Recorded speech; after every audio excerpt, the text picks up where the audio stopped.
Welcome back, everybody, and today we're gonna do a book club update. Yeah, so let me get that screen share cranking. Screen share. Where is the thing I want? It's not here. Why not? Try it again. Screen share. There we go, and we're sharing. So, we are wrapping up A Tree Grows in Brooklyn. It's been an interesting read. Overall, I would recommend this to others. It's a fun coming of age story set in old New York. There's a lot of fun characters around the family. Some are very sad and tragic. There is very much a sense of realism that apply to, um, well, today in the world we live in. And it's by Betty Smith. Now, some critiques I have, and these are personal quibbles, and there's nothing really wrong with the book, I would say. But I do find it a tad long in places. It is about around 500 pages, this version, the 75th anniversary version that we are currently reading in the book club. The discussions have been great, really, really great. And there's a lot of emphasis on education and what that can lead to, basically giving options. And that can be self-education as well. And the real interesting thing I found is the what we would consider children today are very much treated as adults, and we see that kind of carried forward throughout the rest of the book. And we had an interesting discussion last book club of do we coddle our children too much to in these days or not? And kind of the answer was no.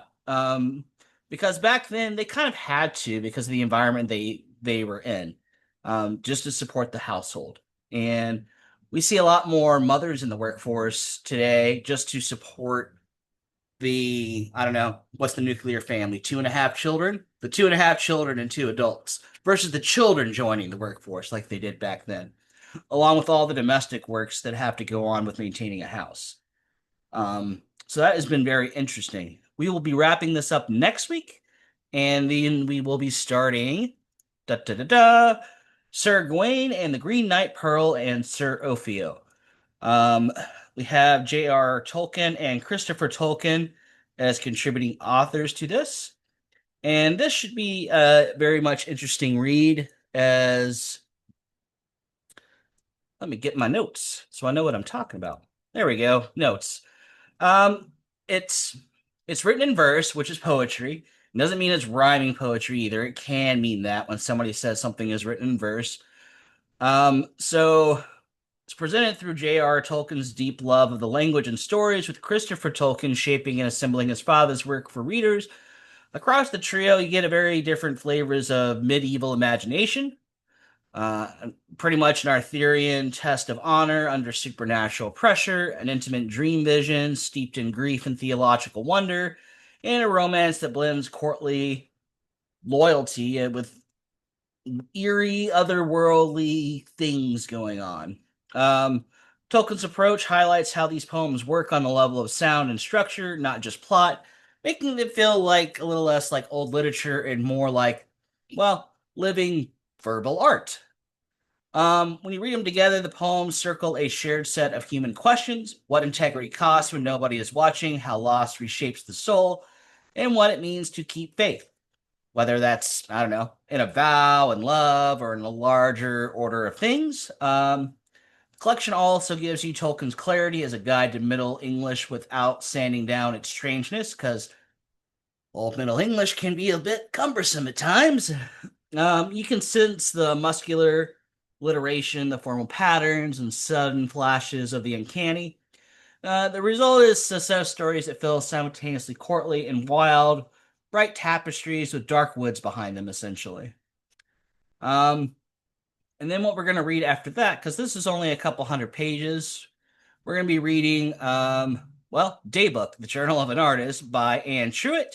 And this particular version is with an introduction by Celia Paul, who is also an artist. There was another version we were looking at, but the introduction is just by a book person, not an artist. And if we're going to read a nonfiction book about an artist, well, kind of want an introduction with one.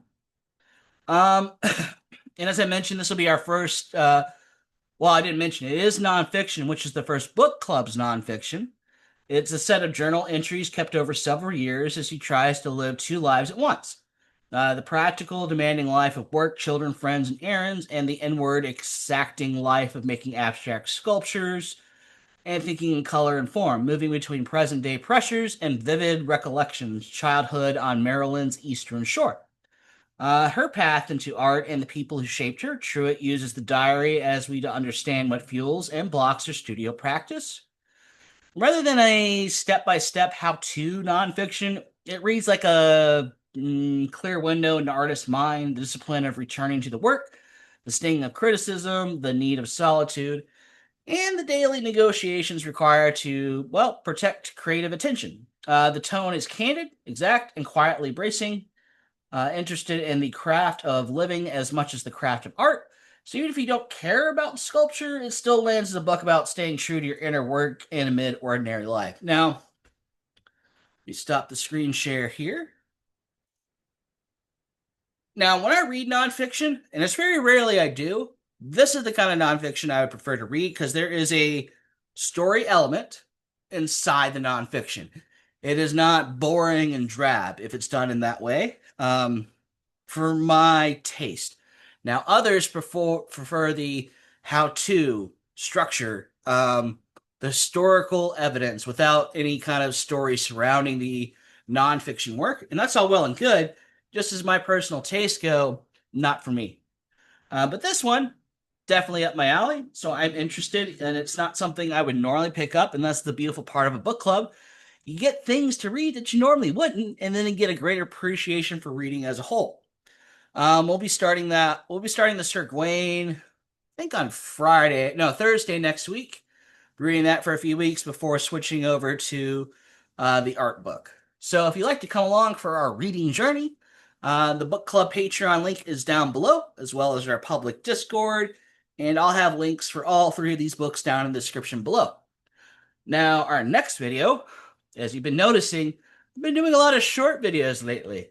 So I got to do a long one for this weekend. So this Saturday's video is going to be, spoiler, a giant video about fantasy. Yeah, it's going to be long and wonderful. So I hope to catch you in the next one. And let me know if you read any of the three books I've mentioned down below in the comments and what your thoughts are on those. And I think that's going to do it for today. Keep on booking on.